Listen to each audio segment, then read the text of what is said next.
Hyvää päivää kaikille! Tänään puhumme sijoittamisesta ja tarkastelemme yhtä Suomen merkittävimmistä sijoituspalveluyrityksistä, Mandatumista.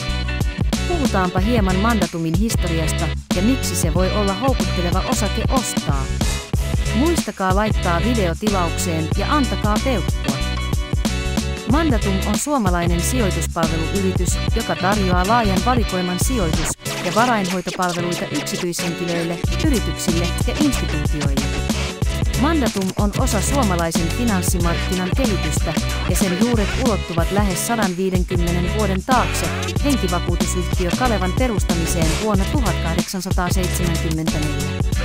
Mandatum Oyj:n osake otettiin kaupankäynnin kohteeksi Nasdaq Helsinki Oyn pörssilistalla lokakuussa 2023.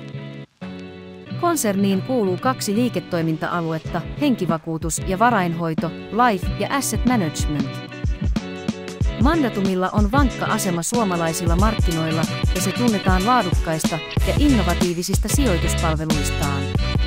Yritys tarjoaa asiakkailleen monipuolisia sijoitustuotteita ja palveluita, kuten osakkeiden ja rahastojen välitystä, varainhoitoa, sijoitusneuvontaa sekä vakuutuksia. Mandatum on kasvanut vuosien varrella ja laajentanut toimintaansa myös muihin Pohjoismaihin. Mandatumin vahva asema ja pitkäaikainen kokemus alalla tekevät siitä luotettavan ja arvostetun kumppanin niin sijoittajille kuin yrityksillekin.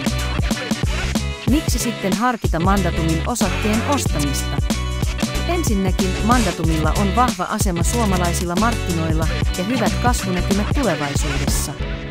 Yrityksen innovatiiviset palvelut ja laadukas asiakaspalvelu voivat houkutella uusia asiakkaita ja kasvattaa sen markkinaosuutta entisestään.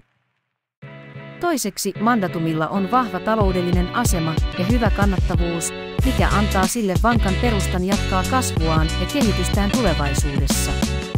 Yritys on myös sitoutunut vastuulliseen liiketoimintaan ja kestävään kehitykseen, mikä voi houkutella sijoittajia, jotka arvostavat eettisiä ja kestäviä sijoituskohteita.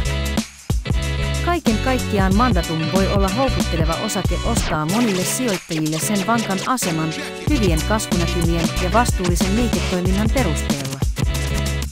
Videon kuvaushetkellä ruotsalainen pääomasijoittaja Altor on noussut Mandatumin suurimmaksi omistajaksi. Mandatum pyrkii jakamaan kumulatiivisesti 500 miljoonaa euroa osinkoa 3 vuoden aikana. Mandatum tarjoaa vuonna 2024 yli 8% osinkotuoton osingon ollessa 0,33 euroa. Tämä on yhteensä 165,6 miljoonaa euroa.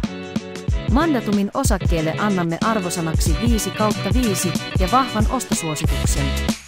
Kiitos, että kuuntelitte tämän jakson. Muistakaa tutkia ja tehdä omat sijoituspäätöksenne. Nähdään seuraavassa videossa. Muistakaa laittaa video tilaukseen ja antakaa peukkua videosta ja tehkää sijoituskurumaisia osakepoimintoja.